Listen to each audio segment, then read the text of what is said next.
Come join us today on one of our big harvest days.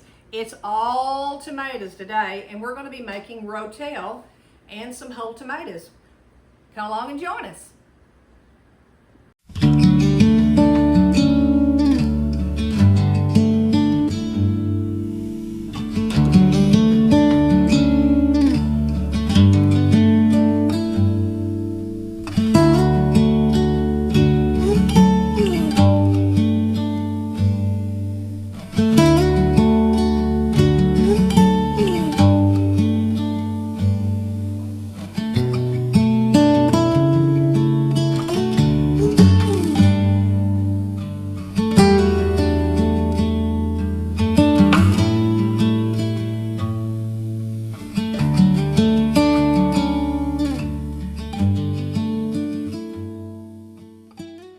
Morning. And welcome to Half Coat Homestead. My name is Lana. I'm Mike. And boy, have we got a day ahead of us. Our tomatoes are horrible. This weather is killing everything. And like today, what is the heat index supposed to be? Last time I looked, what time is it? Almost about 20 minutes to 11. It was at 10 o'clock, it was 101. And they've got an extreme heat warning for us. So we're inside, which that's okay because We got enough to do. We've got probably 75 pounds of tomatoes to process. We have a neighboring farmer who's tired of his tomatoes, and he let us go and pick about 50 pounds of his tomatoes yesterday. I even got some corn too to put up, and we shucked that quickly yesterday afternoon. But this morning we're going to make rotel, and I don't know how many of y'all use that with a Velveeta cheese, but my kids love it. We do. And what I'm doing is I've got a pot of water boiling on my stove. I dip my tomatoes in them. It's just called scalding. And when you do, the skins just get where they just slip off. Let me find one that's really easy to do. Is that the right bowl? Yeah, it is. Okay. See, they're just really easy to slip off. And what I'm doing is I'm going to put them in this bowl. I got a bigger bowl over here because I'm wanting at least 12 cups of diced tomatoes. Now what I'm doing this for is, instead of putting them directly in the cans, or the jars, I'm wanting to get a lot of the water out because I'm only, the can of rotel comes in 10 ounces. Well, I'm using half pints and they're only 8. And what I'm figuring is, if I get a lot of the juice out, then I'm getting about the same thing as you would with a can of rotel. Now, I don't know how many tomatoes I'm going to use for this, and I may end up going and getting some of my pints. I don't know. I have done it in pint jars before, but we don't need a lot of jars for us, but I'm going to get that done, and then we will start making us some rotel. Now, Mike is cutting up peppers. Got jalapeno peppers, and in case we don't have enough jalapeno, we've got some cayennes too, because our jalapenos don't seem to be very large this year for some reason. So I'm cutting the ends off of them and taking the seeds out. And then he's going to use the chopper, this chopper, to mince them up. So we're just working on this and getting it going. It's just one of those long days where it's so hot you don't want to be outside. So he picked the garden early. And Well, actually, I got started real early thinking I was going to be doing something else. And by the time I got set up, it was so hot. I was completely soaked. And that was probably 7:30 oh yeah, by that time. And I'd already been outside an hour. And it was just miserably hot. There was no breeze. Well, weather like this is dangerous. So I decided this would be a good inside day. So we just, you pick these days where you do work on the inside. Now, I smell my tomatoes. There's a spot right here where it's kind of getting soft, and I want to make sure that it's not soured. So just give it a whiff and make sure it's not, and keep going on. And if you were working and had a chance to get tomatoes like this, stick them in the freezer until you find time to do it. The first year we lived down here, our tomatoes were pretty good, but we started remodeling the house, and in September when the tomatoes were still coming on, I had to leave. I just bagged them up, stuck them in the freezer. I didn't have time to mess with them then. So then you can just do them later. And the benefit of doing it that way, you've already scalded them because the skin will come off because they've been in the freezer. Doesn't hurt them. Tastes the same. And that way you can pick a Saturday and work. Yeah, it'll be just like canned tomatoes. Basically, once you thaw them out, they won't be probably as firm. And the water comes out of them a lot too on that. And they'll probably be easier to juice if you're going to make tomato juice out of them. I've got to get me a paper towel. It's running down my elbows already. Well, I'm just about through de-seeding here. So this is the easiest way. If you've never done this, just grab a spoon and you can just scoop it right out of the center. It's easy. And these little choppers are absolutely wonderful. You just stick it in, it's got a grate, and you smash it down. And if I ever figure out how to link stuff to Amazon, I would. Hadn't got that far yet. But you never turn down somebody who's got a product that you need. That you can use, yeah. So we're going to try to get all this done in one day. You probably need to scoot it over because my bowl is in your way. I'll tell you what, I've got these cut. I'll just move this cutting board. Okay. The ratio that I'm using for Rotel is 6 cups of tomatoes to 1 cup of peppers. And you can use more if that's what you like. And this thing sure does make short work of it. It does. It's wonderful. You can do about 3 halves or so, depending on the size of the pepper. Just use your body weight, which I've got enough to share. Don't we both? Well, he was going to do some maintenance work on our camper because we do not camp in July and August. It's just extremely hot and not worth it. I got everything set up to do it, and by the time I did that, I was soaking wet. So. And it's just dangerous. This is shirt number 2, and it's kind of been wet already too, but I'm gonna hang on to this one for a little while since I moved inside. It's already dried off. But I'm hoping to get enough Rotel and then finish up on what I want for whole tomatoes, and I'll feel pretty good. We've had to replant green beans. We didn't get but 27 quarts of green beans, I can't remember. And I really would like more than that because we were completely out. So he's replanted them and maybe we'll get some more. But normally this is too much for us. We don't put up this much of vegetables in the summer, but we were so far behind. When we moved out here, it'll be 5 years ago, the end of December. We worked so hard trying to get this house done because a lot of the remodeling we did ourselves. And so garden was the least thing on our minds. So last year I barely put up some stuff. So we're trying to get caught back up so that our stock is good so that way we can. What'd you get? Well, I thought there was something in there, but it's just one of the pepper that's starting to turn. Turn red? Yeah, it's just starting, the tip of it. But when we get caught up, we're not going to have to work this much in the summer. And the gardens probably won't be as big either. About 1.5 cups, so I'm going to use a few cayenne peppers to make it 2 cups of what we're needing, right? Yeah, I want 2 cups because I think 12 cups is going to be enough of tomatoes. I don't know. We're right at 1.5 cups now, so we've got about another 1/2 cup to go. So I'm just going to do a few cayennes. And these tomatoes are beautiful. And these cayennes are good size too. And I love the taste of cayenne pepper. And some people don't like them. They say they're hot, but I have had some of these that I would eat when I'd eat a sandwich, and there was no heat to it at all. So you just kind of have one of them may be and the next one may not be. So you just take a chance at it. Well, hopefully we'll get enough inventory put up so that next year we can try to plant some stuff that we haven't planted before. And we ran out of green beans. We've never done that. Almost out of pickles. Just so much.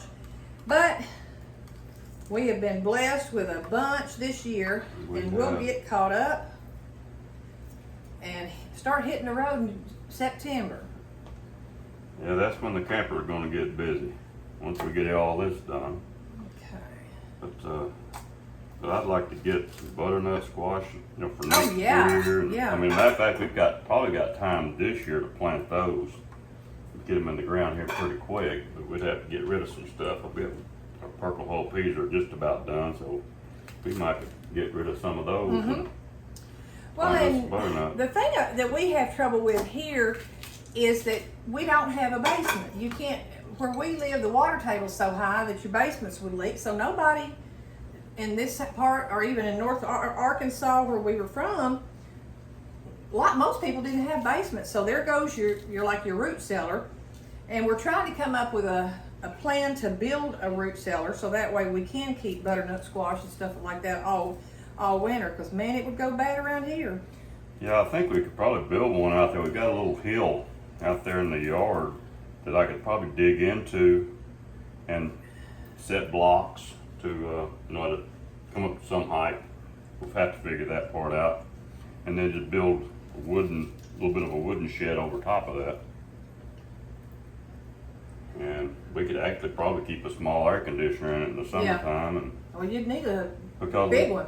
Well, I wouldn't think you would need a big one. Well, I'm just saying it's so hot here. Well, yeah, but we could insulate it, and if But need this be. is what we do. We think of stuff like this that we want, and then we brainstorm it and think about it, and then finally do it.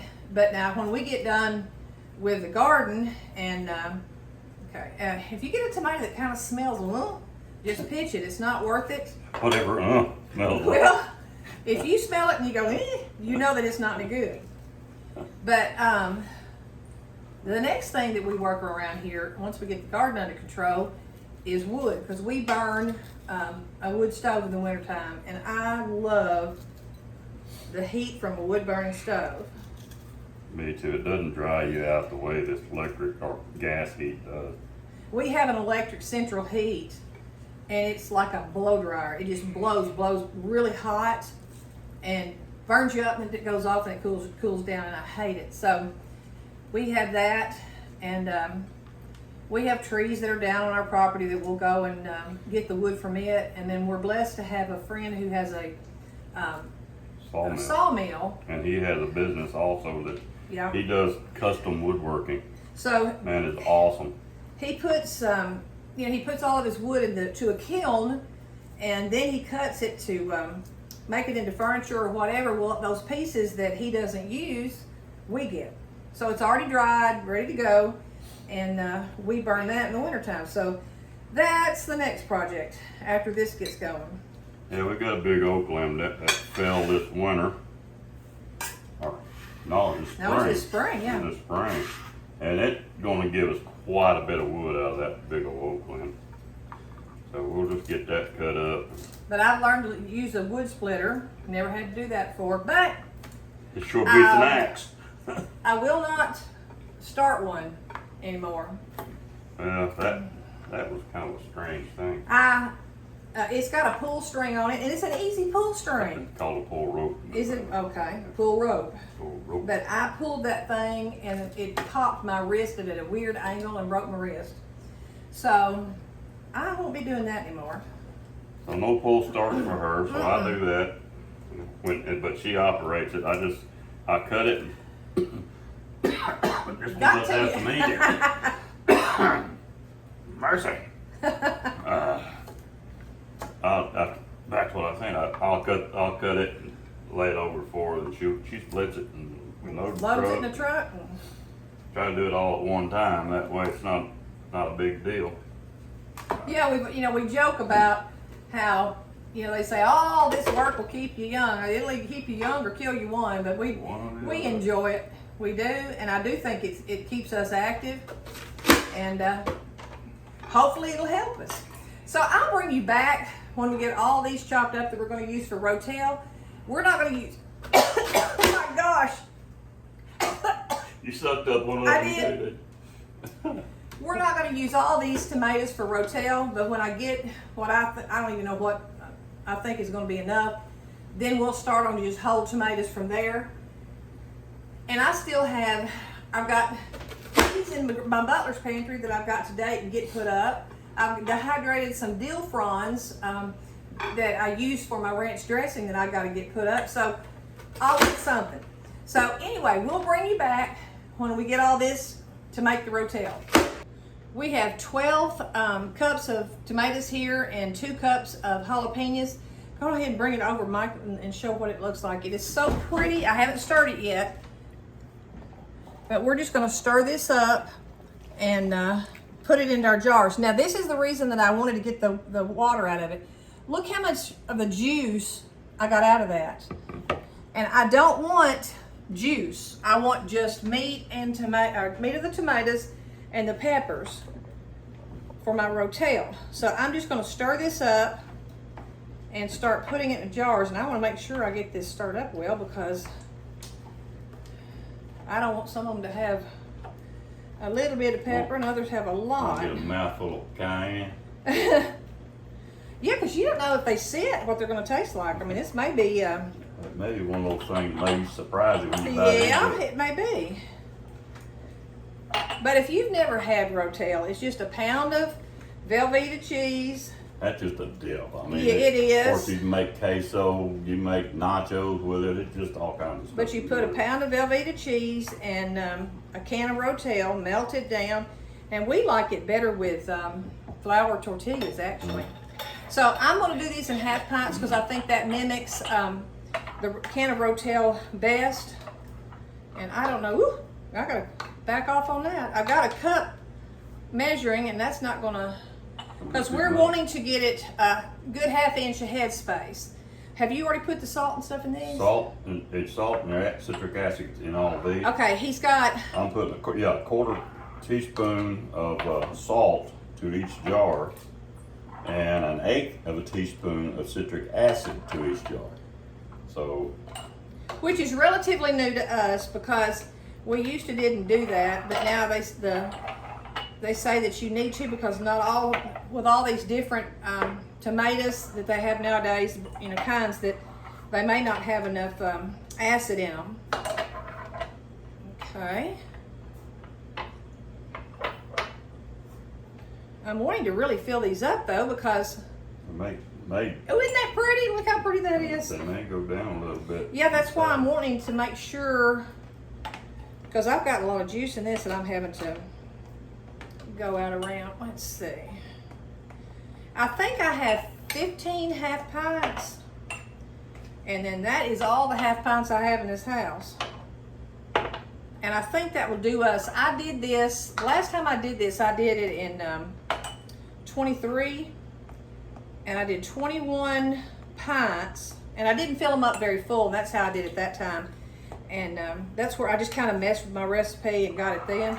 And it's lasted us all the way to this year, so we don't need a whole lot. I'm trying to get some of this juice out of here because I really don't want it in my jars. You may be making some snappy tomato juice over there. Well, that's true. Peppers in there. Well, that would be good. Might be. Well, I hadn't made tomato juice in years. We could try that out and see how it works. Yep. Okay. You've got all these filled with the citric acid? These are ready to go. Okay. You Is could... this vinegar? Yep. Okay. So start wiping our jars. Of course, we've made sure there's no cracks or chips on the top. I have to practice what I preach. All right, let's see. That is such a pretty color. But you know what? Down here on the bottom, there's more pepper, it looks like, than what was on top. So you're not sharing with everybody? Well, I am, but I don't know. Not equally. Okay. Let's see. I'm kind of curious if we're going to have enough to fill all these jars up. Well, we'll go as far as we can. See Well, I can make some more up to, I want to finish these jars. Yeah. We may have to use cayenne peppers instead of... If you don't think they have enough in them, tell me, because I don't. My eyesight is absolutely horrible, so I have to have him tell me. She can't see and I can't hear, so... Together we make one person. We make one half-decent person. But all right. That needs some more. I'm just gonna...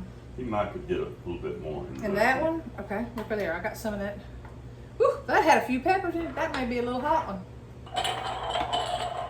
Okay. We've got 6 more to go. I don't know. Pepper tried to escape. Oh, did it?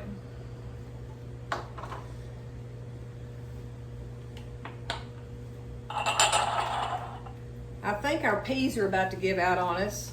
I think our peas have given out on us. Well, you got some this morning, so they're not getting out totally. It was probably, I don't know what after I shelled them, what I ended up having about That wasn't much. half a pint. And maybe. we, yesterday, we put up a bunch of zucchini and yellow squash. That's got some juice. And we freeze it. I just use my mandolin and slice it really thin. And is that enough, you think? I think it will. So slice it really thin, and then I lay it out on parchment paper. And we had so much, I just had to stack it. Like, get a cookie sheet, put your parchment paper down, and got it on one layer of parchment paper, got another layer, and just kept stacking them. And the other day, I think we have 6. 6 layers. We had 6 layers. Between yellow squash and zucchini and okra. And if you ever hear us just say squash, we're talking yellow squash. Yeah, zucchini. That's kind of a delicacy to us. We like that. Well, we treat it differently than we do yellow. Well, like butternut. And butternut. We call that butter, but yellow squash. And this year, when we bought our zucchini plants, we only we thought we bought zucchini. Well, we got it too yellow, and they were straight necked. And honest to goodness, we think we like straight neck better than we do crook neck. I think I like it better. Well, you get to use more of the it's vegetable. It's not hard to slice up. It's just. Okay, I'm afraid. I don't think the flavor's much different. No, but I don't know what's going on with plants you buy are not what they say Or it even is. the seeds when you Well, order that's what I was seeds. going to. Our seeds are not the same, and we bought them from a reputable company. Yep, I don't think I'm gonna get any more. I just got juice. Do I have any in here? No, I don't have enough in here. Okay, we're good. Now, we bought our seed from a reputable company, and we bought, just the regular canning tomatoes is what I thought. And he came in with a tomato. I said, well, why did you pick this? It doesn't look ripe. Well, it is ripe. Somewhere in the mix, A yellow one. So we have a yellow plant out there that we didn't know, and he thought they weren't ripe, but then they started falling off. He's like, something's weird here. So I don't know what's going on with our plants and our seeds. Yeah, that was supposed to be a Lincoln tomato. No, it wasn't. It wasn't. Okay, we're going to get our lids and our rings on these and get these canned up. Now we're going to pressure them on 10 pounds of pressure for 15 minutes for our elevation. We're about below 1,000 feet. And we'll bring you back when we get this done and show you our beautiful Rotel. What did we get? 15 quarts of tomatoes and 1 pint, but they're still cooking, and it's after dinner, and I'm gonna leave them in the pot, so I didn't get to show you those. But I think these will be perfect. I think it's just enough for making Rotel. And boy, when we pulled the lid off of the canner, we could sure smell the pepper. So I think it's gonna work out fantastic. I'll put the recipe for this down in the description box, and I hope that you enjoy it. And let me know how yours turns out. I'll see you next time. Oh, and the tomatoes. I have a video coming out on canning tomatoes probably in a week or 2, and then you'll have that also. So I hope this has helped, and have a good day, and I'll see you next time. God bless.